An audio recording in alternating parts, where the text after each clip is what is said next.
Hey everyone, welcome to this explainer. If you've ever felt completely overwhelmed by your bank accounts, let me tell you a little secret. Struggling with money isn't about being bad at math.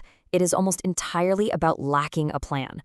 There's so much conflicting financial advice out there, it can honestly be paralyzing. But today, we're just stripping all of that away. We're going to walk through a highly structured 90-day plan, which is roughly 12 and a half weeks, that will completely reset your finances. By the end of this, you won't just have a budget, you'll have an automated system for building wealth. Okay, let's just dive right into it. We're going to break this 90-day reset down into 5 core phases: the financial reality check, building your defensive foundation, playing offense with income and investing, mastering advanced habits, and finally, the long-term vision. We kick things off with phase 1, the financial reality check, covering weeks 1 and 2. Think about a local McDonald's for a second. They know exactly what their daily revenue, profit, and expenses look like, right? Every successful business intimately knows its cash flow, and you need to treat your household finances with that exact same level of respect.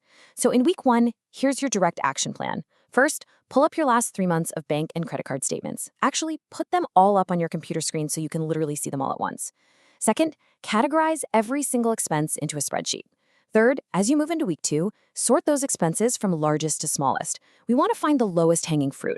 The real goal here is to ask yourself how you can reduce those target categories by 10 to 30% over the next 90 days. We basically just need to figure out your average monthly spend so we can calculate your actual net profit, the money you actually have left over. When you're looking for cuts, you basically have fixed expenses, which are your absolute necessities, and discretionary expenses, which are your wants. Now, rent is pretty hard to change overnight, but let's look at the discretionary side. Are you paying $225 a month for Ubers simply out of laziness on the weekends? Identifying that kind of root habit makes it super easy to cut that expense by $100, or hey, just eliminate it entirely by walking. Or look at your fixed car insurance.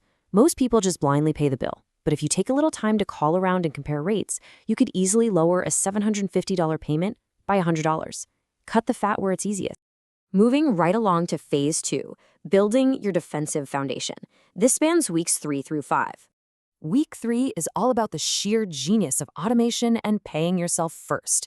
Listen, if you can automate just 10% of your take-home pay, you're already doing better than most Americans. Specifically, try sending 5% to a high-yield savings account earning a competitive market rate for your short-term goals, and the other 5% to an investment brokerage.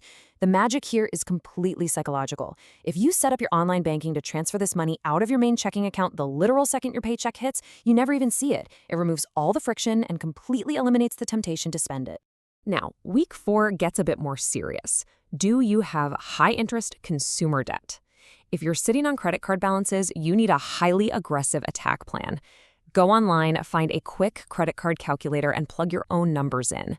If you can just take $50, $75, or $100 extra a month and set it up as an automatic payment towards your principal, wow, you will shave off months, sometimes even years of payments and save yourself an absolute fortune in interest. Because here's the crucial point. The average credit card APR today is sitting at over 21%. That is massively expensive debt to carry around. So for week 4, your primary homework is to pick up the phone and call your credit card issuer. Tell them you've been a loyal customer and just ask them to lower your interest rate. Even if it's just a temporary reduction, it literally takes 5 minutes of your time and offers an instant, guaranteed return on your investment. Seriously, the worst they can say is no. Week 5 transitions us over to emergency preparedness. And this next number should serve as a massive wake-up call. 59% of Americans cannot afford a $1,000 emergency expense. Let that sink in. They simply do not have the cash. We are going to make absolutely sure you're not part of that statistic. Your goal for week 5 is to get your emergency fund up to exactly $1,000, safely parked in a high-yield savings account like Wealthfront or Ally. Hitting this is a profound 4-digit psychological win. It brings this immediate peace of mind. If you don't have it yet, sell some old electronics, sell clothes you don't wear, or just redirect the cash you freed up back in weeks 1 and 2. Now, if you already have $1,000, awesome. Your new goal is to map out how to hit 3 to 6 months of living expenses. Which brings us to phase 3, offense, where we focus on income and investing for weeks 6 and 7. Week 6 is all about investing. To build any significant net worth, you have to concentrate your money into appreciating assets. Over the past 100 years, stocks have produced the absolute best returns compared to things like commodities or treasury bonds. In fact, while real estate averages around 3% long-term, stocks historically yield the highest chances of capital gains. For our 90-day reset, the easiest, most effective vehicle is a passive strategy using an S&P 500 ETF, which historically averages 8 to 10% returns over time. You just open a brokerage account, set your automatic transfer, buy that one fund, and let it ride. Because there's just pure mathematical magic in consistency. Look at this. If you quietly invest $1,000 a month at an 8% return and just trust the process, over 30 years, it aggressively grows into $1.49 million. It's not about trying to win the lottery. It's about giving compounding the time it needs to work. But remember, you can only cut so many costs, right? At a certain point, there's a floor. So in week 7, we focus entirely on removing the ceiling on your earning potential. You need to level up your income. Ask for a raise, especially if it's been over a year, because inflation is actively eating your purchasing power. Consider job hopping. Switching companies every 2 years can sometimes boost your salary by 30 to 40%. Start a side hustle on the weekends, or dedicate time to learning a high-income skill like coding or sales. Just focus intensely on growth. All right, moving into phase 4, mastering advanced financial habits, covering weeks 8 through 10. In week 8, we are heavily leveraging psychology. You need to define and clearly write down a specific savings goal for the year. Maybe that's a down payment or paying for a wedding. Let's say you have a $7,000 gap to fill for your emergency fund over the next year. Doing the math means you need to save $583 a month.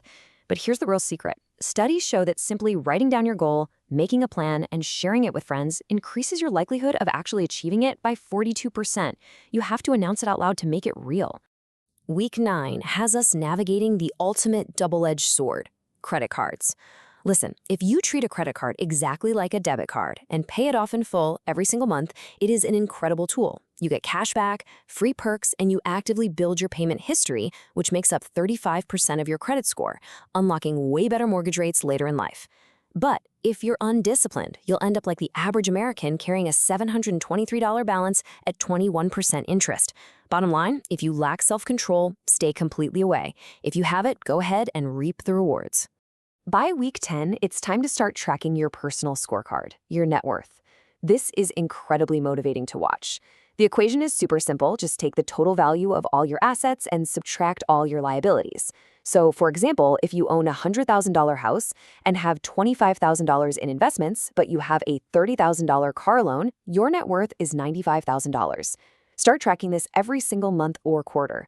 Keeping a close eye on this number pretty much ensures it continues to grow over time. And that brings us to the home stretch. Phase 5, the long-term vision for weeks 11 and 12. In week 11, you're going to sit down for just 1 hour and audit your spending from the past 2 months. Did your expenses actually stay flat? Did they decrease? Patch up any little financial leaks you might find.